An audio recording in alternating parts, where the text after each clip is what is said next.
that we should see unemployment going up during recessions and down during expansions, and the story matched up pretty darn well. Our correlation didn't really show that. This 0.08 effectively is saying that the two variables aren't correlated at all. So this might be a good situation that we definitely want to think about the lead and the lag in this context, because, well, we do expect there to be some kind of correlation. So, so what I've done is I've taken my formula here. I'll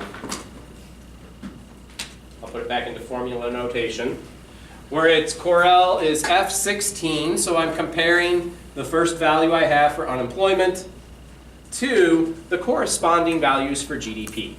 I'm going to want to go ahead and copy this formula now into my lead and lag table. So just like we did last time, I'm going to put that in my lead lag table. So all I have to do is just make my changes to the plus 1 going through. So I'm going to do that for both leading and lagging. And now that we have that done, I can go back to my original and put it back into a math equation simply by adding the equal sign.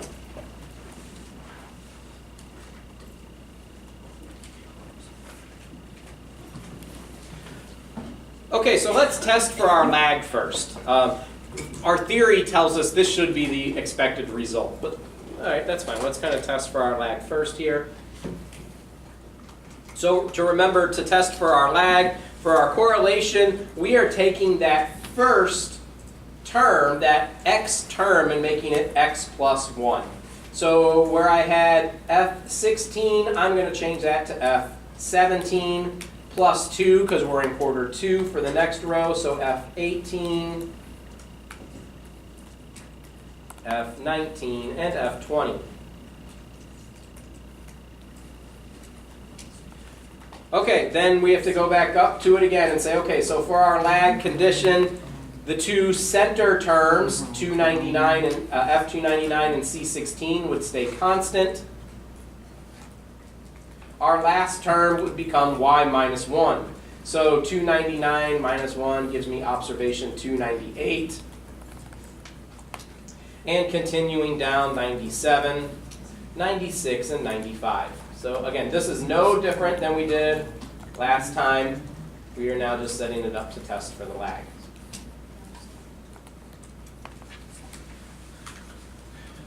So if you've got all this set up correctly, your correlation formulas should show F 17, 18, 19, 20, the constant value of F299, the constant value of C16, and then C 298, 97, 96, 95. We're going to go ahead and let Excel do the math for us now by going to our formula bar and hitting equals in all of these.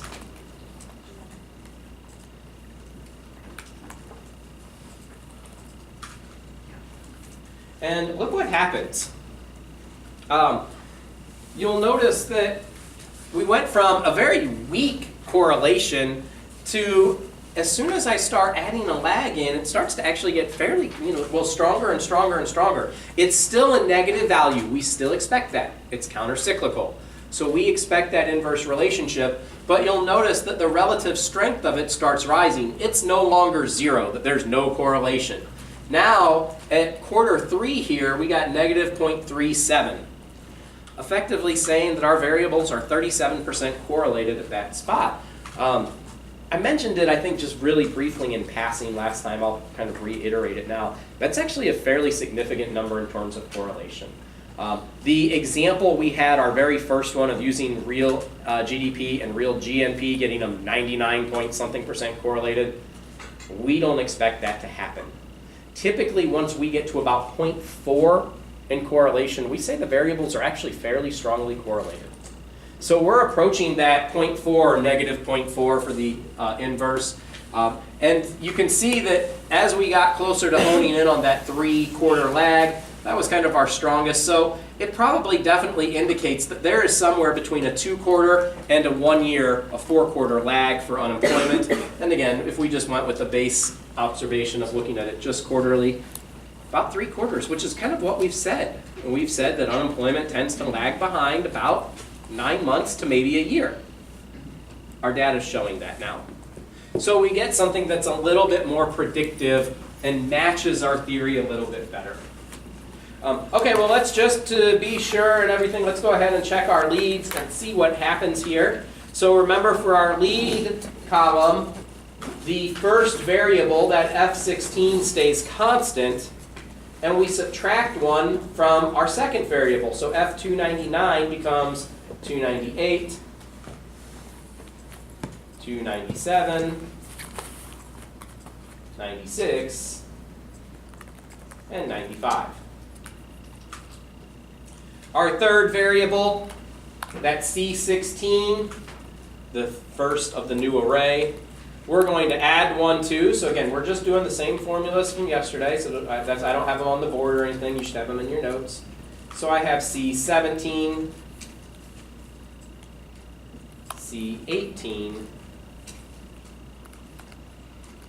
C19, and C20.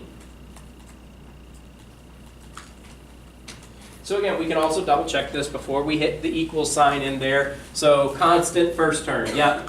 Does it decrease by 1 at each level? 98, 97, 96, 95, yep. Does the next variable increase by 1? Yep. And then constant at all levels. So again, if we go in and we put our equal sign in, I'll just do it on the first one. And it highlights a column. What we are effectively testing for does unemployment lead. So does this variable, does moving everything up 1 better correlate with the second variable? So does this 3.7 better correlate down here? Does this one better correlate with the next GDP? And so on and so forth. So we're testing moving unemployment up 1. Is there some better correlation? So let's see. Well, if I hit enter, no. Right off the bat, this is a big sign. Because by adding any time effect, we didn't get a stronger correlation. In fact, it's still essentially 0, and it even flipped the sign. So it's going against our overall result, our overall belief that unemployment's a countercyclical variable. So I think that's right away, that's a really good indication that there's not going to be a lead, because making even the smallest lead kind of made it a worse value. Got it actually statistically a little closer to 0. But we can kind of continue that.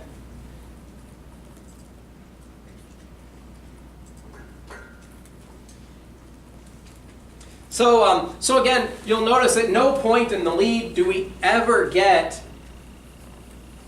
as strong of a correlation as we got right here at this about 0.37. They all switched signs, turning unemployment into a pro-cyclical variable, contrary to our theory. And again, they don't really seem to be adding any relative strength. I mean, we did from here to here, but we lost it in from quarters 3 to 4. Again, there's a lot of good indications that this is not a leading variable. It's not very strong as a leading variable. It's not very consistent as a leading variable. It also isn't consistent with our theory. So we kind of just want to watch for those. And again, that first lead is a good indication. If you didn't improve your correlation right away, we don't expect there to be much of a time effect. For us, we're stopping at 4 quarters. Because I don't want to go into the next business cycle. Because in theory, what if we said, hey, what if we look 3 years in advance? Well, yeah, in theory, we could have really high unemployment at sometime 3 years in advance that, well, it wouldn't correlate to the last business cycle at all. That's pretty much typically the norm. You wouldn't ever go outside of what we would consider one cycle in terms of your time lag or lead that you're testing. You're going to stay typically within that one business cycle realm, which is between 1 and 2 years. 2 years would really even be out of the ballpark, to be honest. So again, it kind of gives us, it ties it specifically to our current business cycle peaks and troughs. And yeah, we never get near as strong as a value, and we switch sides. Okay, so that's unemployment. I thought let's come up with just another one that we could maybe test and see what we could look at, what we could do. So I thought, okay, well, we've done CPI. So why don't we go and do CPI, and the CPI growth rate, or the CPI inflation rate. So I'm going to open back up St. Louis Fred.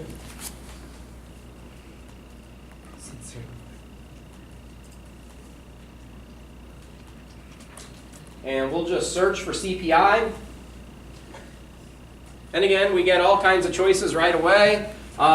So we've got two that are really very, similar, all items. We want to find the one that matches up. What matches up? Our 1947 seasonally adjusted. So that's what we've been using for our GDP. So that's going to be the one that I pick. Now we do need to make some changes to this graph, right? Again, this is a monthly observation, which would really be good for unemployment because unemployment and CPI are both monthly. But if we're talking GDP, we want to look at it quarterly. And for our purposes, whenever you see this on a homework after the next test, somewhere along the line, we're just going to make everything quarterly. So even if you do have CPI and unemployment that have monthly values, just make everything quarterly. That way we're just consistent. So we're going to switch it to quarterly.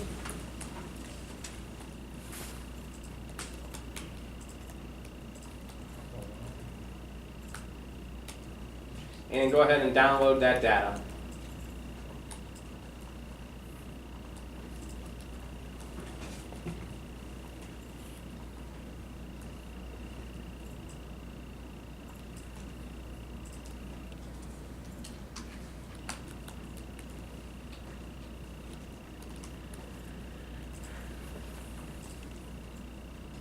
So this one does start back in that 1947 period, so I can add it right into the 1947. Did I not copy it? Maybe I didn't.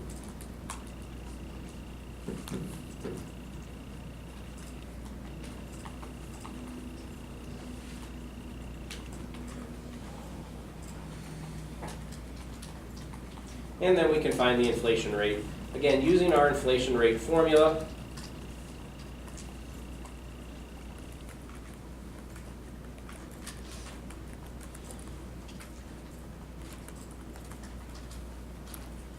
So new minus old divided by old times 100. That formula we should all be very used to at this point. We can carry that down through all observations. And again, if you have anything that's beyond our 299 line, let's just delete that out. So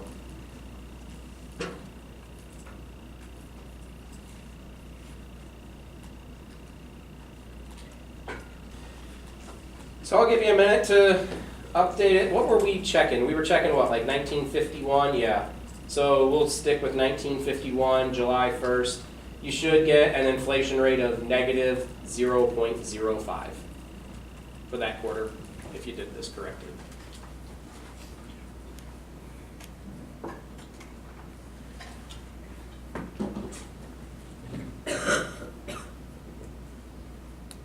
Good. So now the reason I downloaded this is I want to say, can we compare things that are not GDP? Absolutely.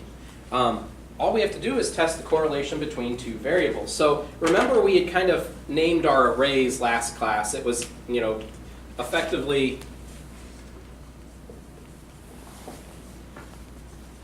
array 1, comma, array 2. And we said that array 2 was, effectively what we're comparing it to. So what we want to compare it to.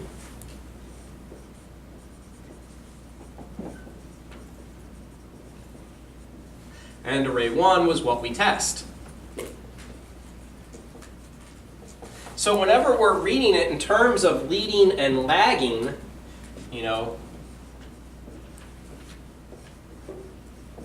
so leading and lagging, well, we had GDP as our array 2, so our lag test said, does the first variable lag the second? That's what we are looking at here. So whenever we say lag, we are saying, does array 1 lag array 2? And same thing here for lead.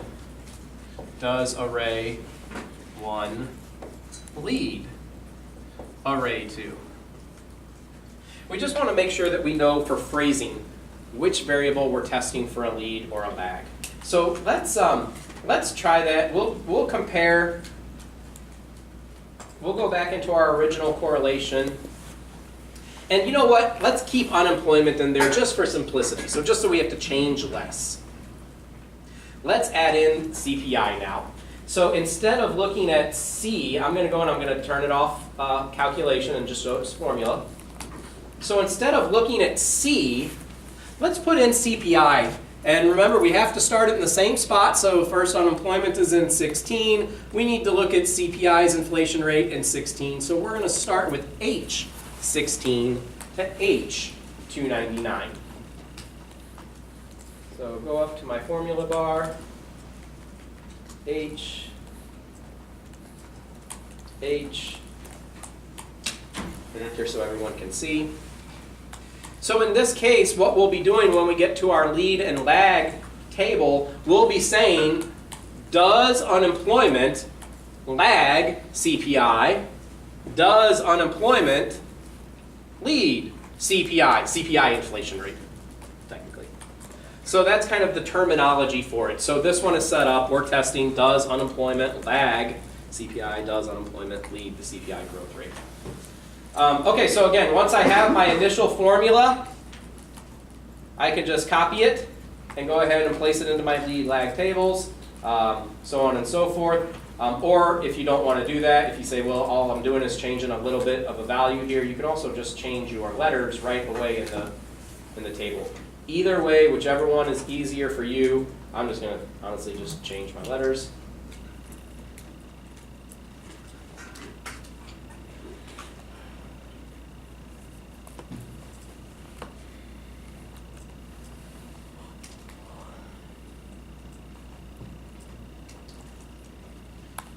So again, if I go into and I take away the formula, you'll notice,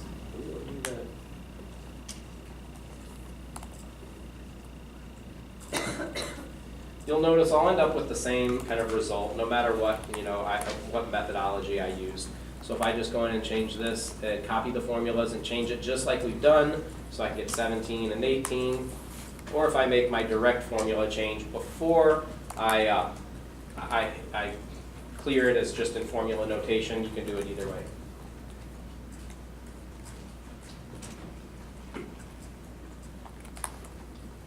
So it didn't matter which methodology I used. You'll notice I still get the same setup, 17, 18, 19, 20. Constant, but now they're constant H's. 98, 97, 96, 95 for our H values. So again, it doesn't matter which strategy or which methodology you want to use. If you want to type it in directly into the formula and leave it there so as soon as you hit enter it calculates it, or if you just want to cut and paste and say I'm going to type it all in as I go, that's fine too. I'm just going to go ahead and make my quick changes over here as well.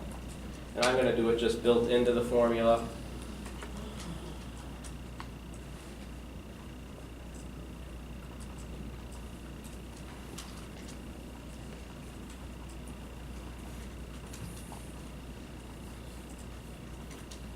Just to save a little time, but I'll show it up there.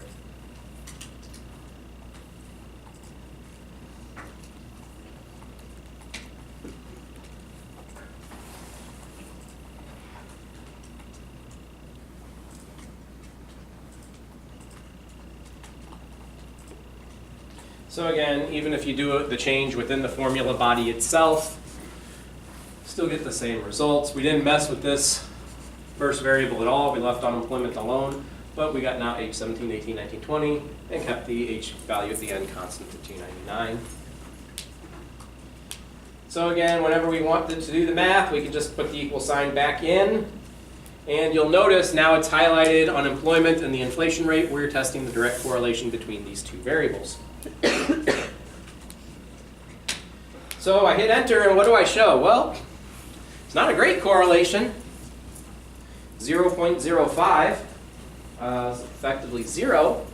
So again, maybe that's an indicator that we need to test time effects. Let's see if we get a more specific correlation as we add in our time effects. So we can go in here and we can, again, create all of these to do the math for us. And you'll notice we still don't get great correlation values all the way through, and that's okay. That's entirely possible. So really, we don't ever see a very strong correlation at all. We don't have a strong initial correlation. It's statistically 0. And even adding time effects 1 year before and 1 year after don't really seem to add a lot of value to our correlation observation. Well, that can occur. In this context, there's kind of two options. There are two directions we could go. One direction we're not going to go, because I said I don't want to worry about it. The direction you would go in, that we're not going to do, but you would do in the business world, is you would say, can I alter it with more data? Both of them are available monthly. What if the lead and lag is shorter than 3 quarters? We could check that. We could check 14 months. If we really wanted to, we could drag it all down monthly and see if we have different time effects. We're not going to do that. We can also then kind of start thinking about it in terms of context of our theory. Whenever we looked at those graphs, our strongest correlation, it's still not great, but our strongest correlation is a lag of about a year or so. So we can start looking at our graphs and effectively say, okay, well, what if we moved our graph? If we just shifted it a little bit over, would I be able to see a direct relationship between these two variables? Yeah, you might. In this case, we would probably say there doesn't seem to be a significant effect of time changing the model, which again, we can have happen. Okay, so that's one other possibility. Let's see, I want to do one that has a real late start period. What has a late? M1 has a late start period, and you don't have to do this one if you don't want to. So M1, money stock. Oh wow, money stock, we got weekly observations. We're not going to mess with that. We're going to go to monthly, 1959. Again, the more data, the better, but I just want to go with quarterly. Let's keep it all consistent.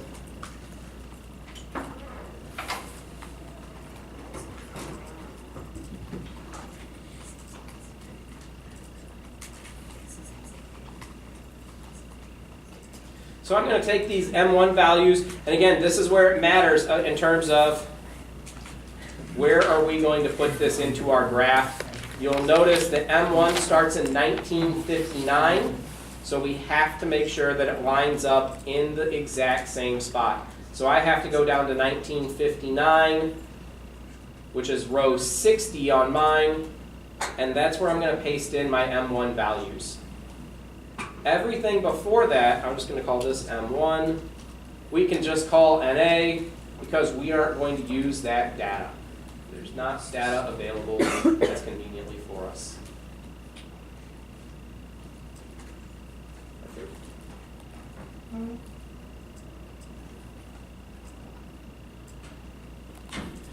If we want to define the growth rate of M1, we can do that using our growth rate formula. Again, we can't do it for any of these values where we don't have an observation. So I'm just going to copy NA all the way down. But as soon as we get two consecutive values, we can. I pulled it way down too fast. So that is going to occur right here in row 61. So 140 minus 139. Close parentheses.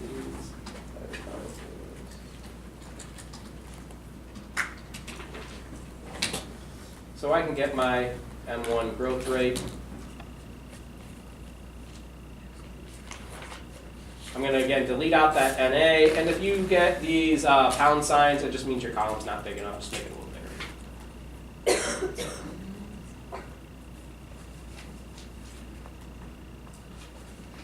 So now let's see, what would have a good strong correlation? Well, I bet you M1 and CPI have a good strong correlation. M1 and GDP probably have at least a moderate correlation. We'll go ahead and do that. We'll compare those. So I could go to my overall correlation. I just moved it a little bit just to kind of get it out of the way. And I could say, okay, well, what do we want to correlate now? Well, I don't want to correlate F or H. In this scenario, I would probably just start over. I would clear it out and start over because I found too many people make too many small mistakes trying to say, well, I'm just going to try to figure out how to adjust the formula. So I'm just going to go ahead and I'm going to delete it. So we're going to select a new correlation, and it says, okay, what do you want to compare?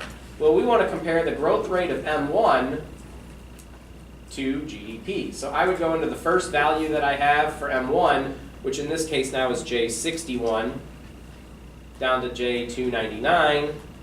Comma, remember, means we're selecting the new array. So comma, and I want to put the GDP values in. So I want to make sure that I start in the same year. So again, if I go to the GDP growth rate, which is C, C, I want to make sure that I start in C61. And then highlight that entire GDP. So again, just to make sure that we are comparing like values to like values. So if I again get rid of this equal sign.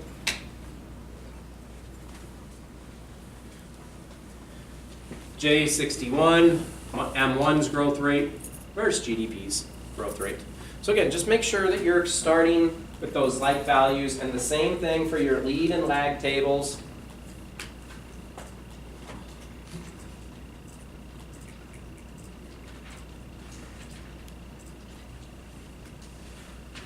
That you're starting at that spot.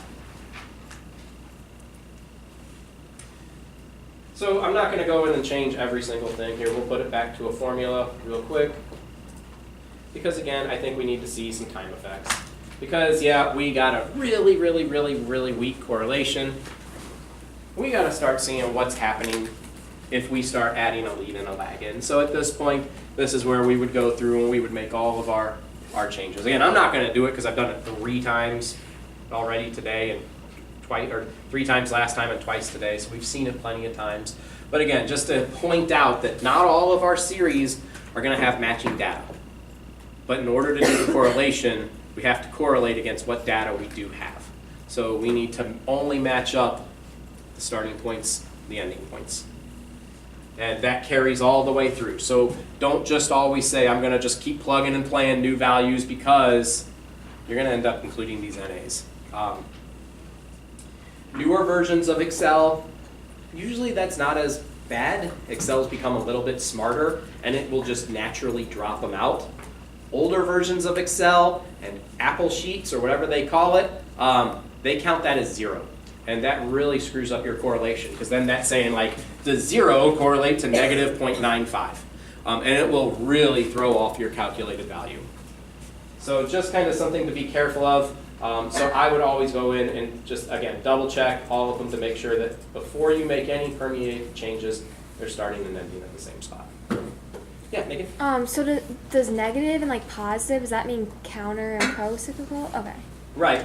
And then again, kind of think of theory. We want probably a pro-cyclical relationship here. At least that's kind of what our theory says, that people are spending more with M1 because they're keeping their cash less liquid. So I'm thinking somewhere along the line, we're probably going to get some pro-cyclical values. I don't think with M1 we'll ever get as strong of a correlation.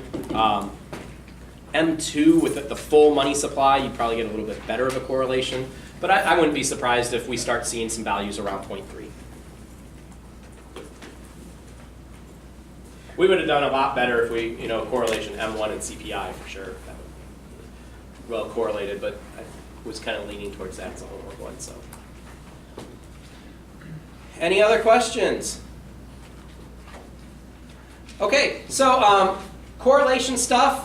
It's good. We've learned it. We haven't had time to practice it yet, and I want practices before we really start kind of thinking about it. So you won't have correlation testing on this test, but it's something that we will see in assignments. Going forward, we'll have some of those assignments where we have more computer stuff.